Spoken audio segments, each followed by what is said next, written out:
The heat turning up on the Obama administration's intelligence officers after the release of the Mueller report showed no signs of collusion. GOP leadership now demanding answers on why the investigation was started in the first place and when and what the Obama team knew regarding Russia's interference in our 2016 election. Here's Senator Lindsey Graham. Did they exonerate Clinton because they had a political bias? Did they ignore all the facts because if they indict her, they know she can't beat Trump and they wanted Trump to lose? Was the counterintelligence investigation a backdoor way of spying on Trump? There's real no evidence of working with Russia. They just used it as an excuse. John Brennan, who was the head of the CIA at the time, went on to become one of Trump's most vocal critics and heavily pushed these collusion claims. He was asked about that yesterday. I don't know if I received bad information, but I think I suspected that there was more than there actually was. And here's former Director of National Intelligence James Clapper on whether he regrets attacking President Trump while also deflecting responsibility for the Russian interference. I do have concerns about the president's unwillingness or inability or whatever to call out the Russian interference in the election. One of President Obama's objectives in tasking us to do that report on the Russian interference was to hand it off to the next administration. So the Trump administration would have that as a basis for taking action against Russia, which sort of hasn't happened in some ways. Counselor to the President Kellyanne Conway blasting these Obama officials earlier today. Those people at the DOJ and the FBI at the time, they have besmirched the good reputations and integrity of the 25,000 to 35,000 men and women who work in that department and do their jobs honorably. The Obama administration and the president himself knew that Russia was trying to interfere in our election and did nothing about it. And when the president was asked earlier if he thought the decision to investigate made it all the way to the West Wing of the Obama White House, here's what he said. I don't want to say that, but I think you know the answer.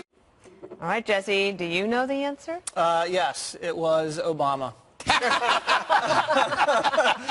You want anything else? No, I think kidding. I got this. So deep state. I got this. Listen, okay. This was not an intelligence failure like a WMD or a 9/11. This was an intelligence plot that was foiled.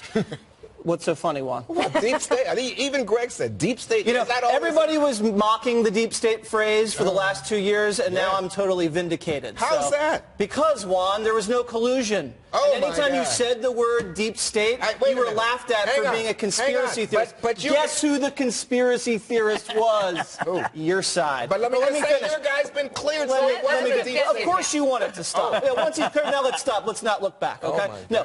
This is what it was. The Obama administration, they weren't trying to catch Russians interfering with the election. They were trying to catch Trump officials colluding with Russians to interfere with the election. This was a Democratic administration that used the CIA and the FBI to attack a Republican presidential campaign. It all started with Hillary and the dossier. As many as 4 Trump officials were illegally surveilled and contacted by the CIA. And then when she lost, they used this as an insurance policy to reverse the election results. Trump caught wind of it, fired Comey, and was totally vindicated. And the only way the media now can vindicate themselves if they start putting resources into actually investigating what went wrong instead of trying to, you know, brush it off and say, let's move on. Let me tell you how deep state this deep state is.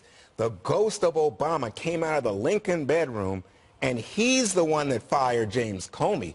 He's the one that started this criminal investigation as opposed to the counterintelligence investigation. The counterintelligence investigation began under Obama's watch. Yes, that's different. Crooked from That's the jump. different, and in other words, you wouldn't have had Mueller unless Trump fired Comey. That had nothing to do with any deep state, nothing to do with Obama. And you wouldn't have had Comey investigating Trump if it wasn't for the dossier. Oh, cooked up by Hillary and laundered through the Obama White House. Morgan, what came first, the chicken or the egg? Oh, well, hopefully we can get that answer today. Listen, out of everybody at this table, I actually disagree with you slightly on this not being a 9/11 or a WMD failure from the intelligence community.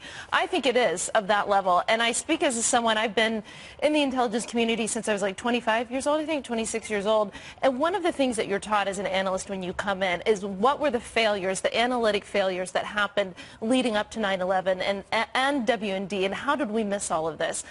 And what I have suspected for a long time is these leaders of the FBI and the CIA and the DNA, they forgot the basic analytic lessons that you learn as a junior analyst when there was definitely a lot of red flags there. For sure there was red flags because of what the Russians were doing. And it was the Russians that were trying to infiltrate. So they see all of this malign behavior from the Russians. They see a lot of red flags. And because of a lack of fully looking at the evidence, they jump to analytic conclusions about the president that I think are one of the most damaging things that any of us have ever seen in our lifetime. Let's not, sugarcoat this. They accuse the president of treason without having evidence to back it up. And as a person who has spent my life in the intelligence community, it is so damning to the men and women who are patriots, who go and try to do this work every day. And I think the stain that the American public has for the intelligence community because of these unethical political leaders can't be discounted. My point was not that this wasn't a huge intelligence failure to the level of WMD or 9/11. I'm saying those were innocent mistakes and lapses. This was a devious plot hatched 2 years ago and now exposed. That's the difference. No, it's not. If the country is under in here, threat. no matter what happens.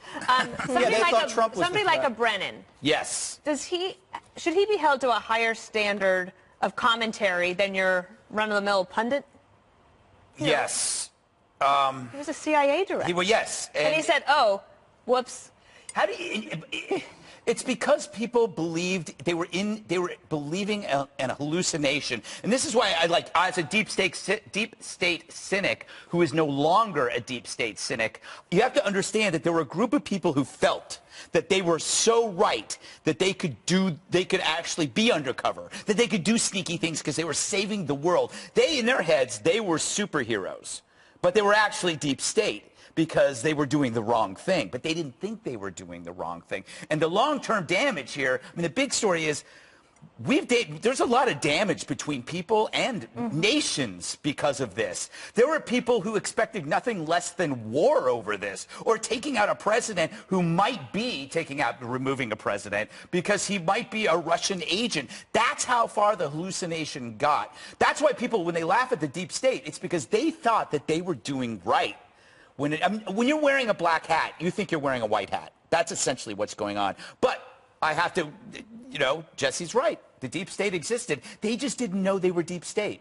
But I don't get it. The president says that Mueller acted honorably. And Mueller... He's not deep state. Wait a minute. Mueller a moment ago was deep state. Now he's not deep state. I never said that. Who said he was This is deep all state? about vindictive. Are you kidding? You missed what Trump had to say about Mueller? Mueller was involved with Comey. Comey was involved, and that was former FBI. This is such about... We've gone now from Trump doing a victory lap to vindictive actions by the right wing. It's only Tuesday. Yeah, we're not talking about Mueller. We're talking about Brennan, Mueller's Clapper, off the hook now. Comey, McCabe, Strzok. Democrats in Congress are demanding Attorney General William Barr deliver the Mueller report by April the 2nd. But it will be weeks, not days, before Barr comes up with a version that can be made public. And while fighting over what is in that version will continue, President Trump has a theory on where the investigation began. Correspondent Kevin Corke reports tonight from the White House. This should never happen to a president again. We can't allow that to take place. Do you think it reached the West Wing of the Obama White House? I don't want to say that, but I think you know the answer. An astonishing theory by President Trump today on Capitol Hill that the genesis of the Russia investigation and subsequent Mueller probe may have been the work of the Obama White House. I think it went very high up. I think what happened is a disgrace. I don't believe our country should allow this ever to happen again. The president's concern mirrors that of some Republicans in Congress, many of whom believe that the basis of the investigation deserves a much closer look and perhaps its own special counsel. But while Republicans want to get to the bottom of how things began, Democrats today said they want to more closely inspect the probe's finished product. And they want it by their April 2nd deadline or else. We have a subpoena power, and frankly, I don't see anything in the special counsel's regulations that would prohibit Attorney General Barr from releasing it. Let us see the report. We don't need an interpretation. A 4-page summary that may be colored by the Attorney General's personal views is not adequate. The American people need to see the whole report. Sources tell Fox News that the Attorney General believes it will take weeks and not months to get a version of the report to Capitol Hill. While Schiff and fellow Democrats want to see the full report, Republicans want Schiff to resign from his post on the House Intelligence Committee, in part because of his repeated claims that evidence of collusion with the Russians was in plain sight, and that, at least according to the special counsel, turned out to be false. I think Adam Schiff should step down as the chairman of the House Intel Committee. He mentioned that there was this credible evidence that he had seen and that he had verified, and after a 2-year lengthy investigation by a very respected prosecutor, we have no evidence of collusion. As you can imagine, John Green is not alone in his calls for Schiff to resign. California Congressman Adam Schiff could be on the way out, should be on the way out, says Kevin McCarthy. Maybe not could, but certainly he wants him to give up the chairmanship. So does Kellyanne Conway, the senior advisor to the president here at the White House. But as you can imagine, he's not giving up that post anytime soon, John. You know, somehow I think that Adam Schiff is not paying much attention for those calls for him to resign. Kevin Corke at the White House tonight. Thanks, Kevin. You bet.